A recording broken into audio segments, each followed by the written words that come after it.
Alright, what's going on, guys? Skinny man doing handstands here.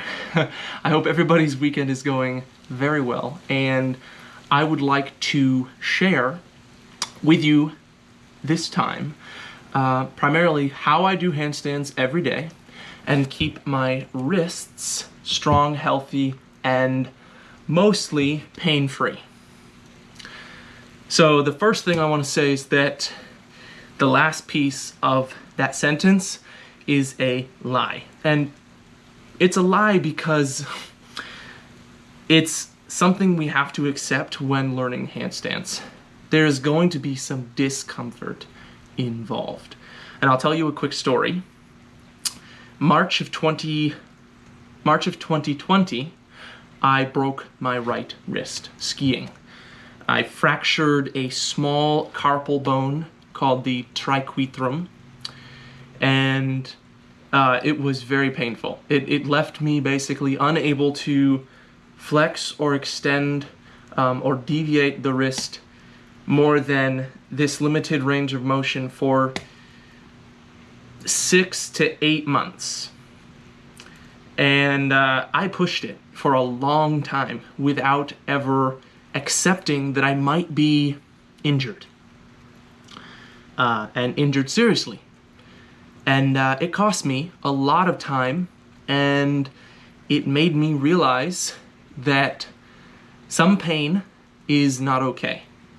Some pain is different than other pain. The normal pain of struggling through the end of a set, the pain of the discipline that is required to learn a handstand, it's not comfortable. It's going to require some change of you. But it is very much possible and attainable by, I think, 99% of people watching this video.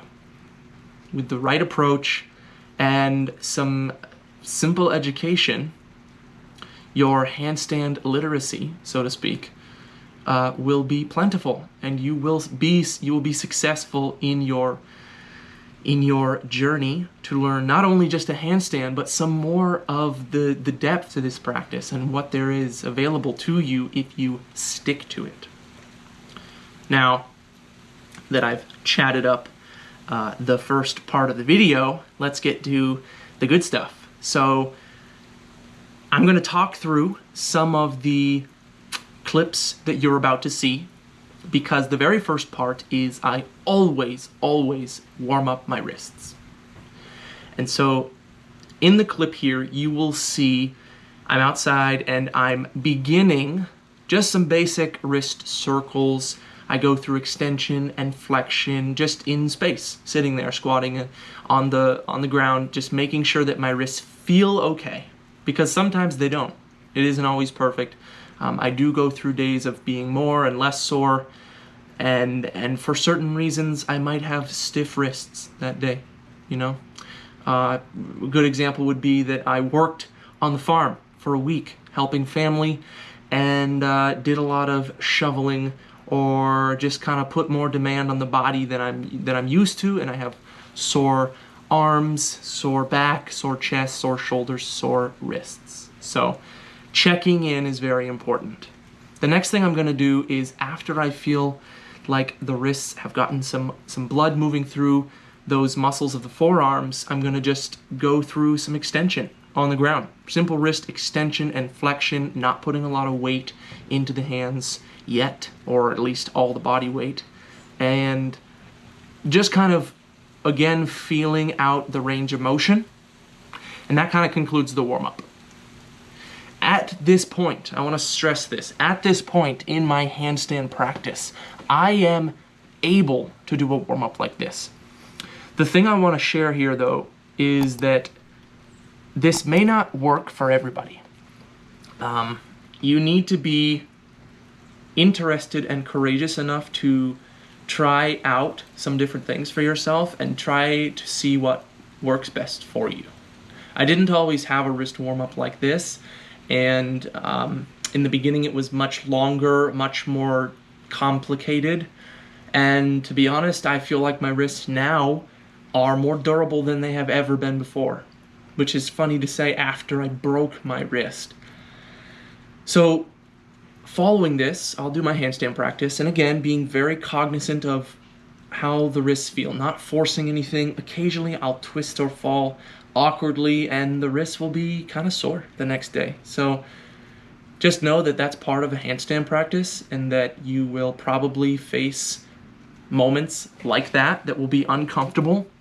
But it's a learning process, and I assure you that if you are consistent, those days will be few, rare. Those moments, as long as you're being smart, won't happen very often. Now, fast forward to the end of practice, and here's where things get a little more complicated. I strength train my wrists, forearms, if you will. So, quick lesson for those of you who don't understand much about anatomy. The wrist flexion, extension, and deviation happens due to the muscles in the forearm. So you have the flexors, you have the extensors, and you have the smaller muscles running parallel to the flexors and extensors.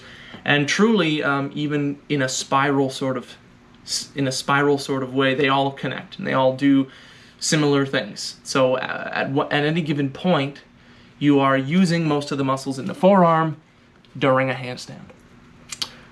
That said, the nature of a handstand is very imbalanced. You're going to find that your flexors are probably very overworked, stretched out, and maybe sore, and that your extensors don't get much work at all.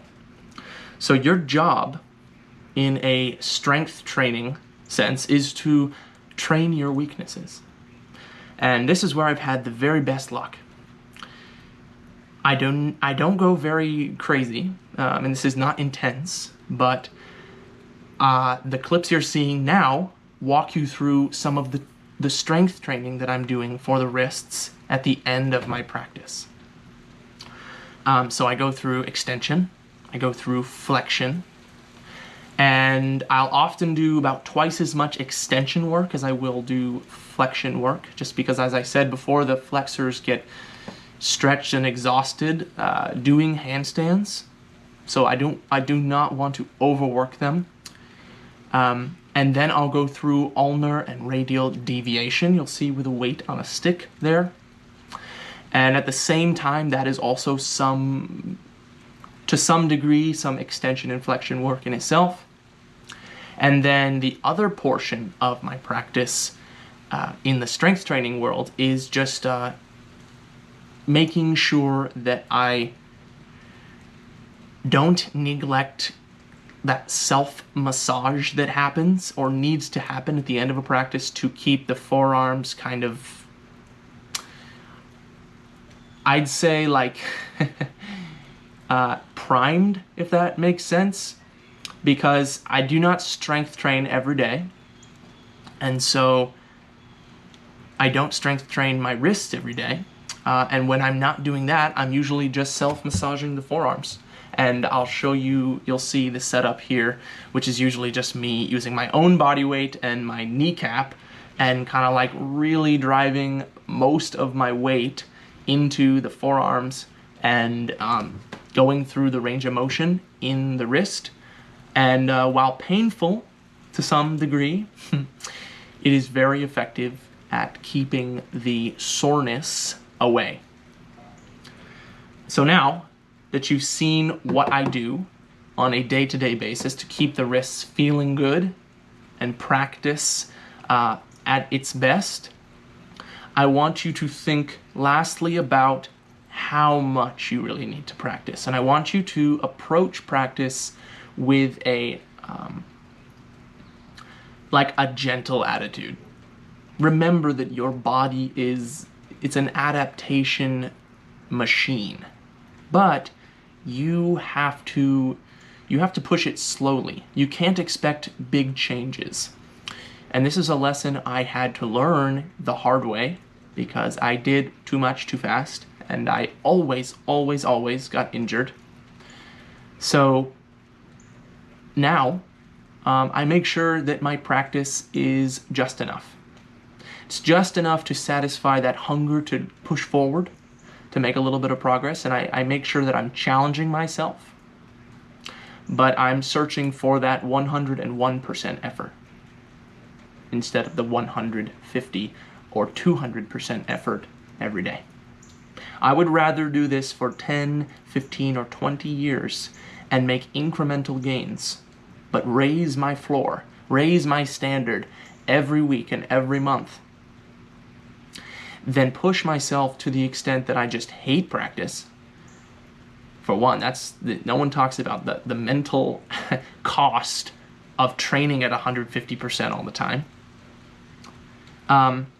and push myself into injury unknowingly. So consider that, because your strength training for keeping your wrists mobile, strong, and pain-free is an extension of your attitude about training in the first place.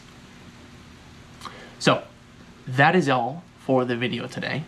Thank you for watching, and coming to you kind of late, but we're going through Hurricane Henri here on the East Coast, and to be honest, it hasn't hit us very much yet. The rain has been minimal, and it's pretty quiet out right now.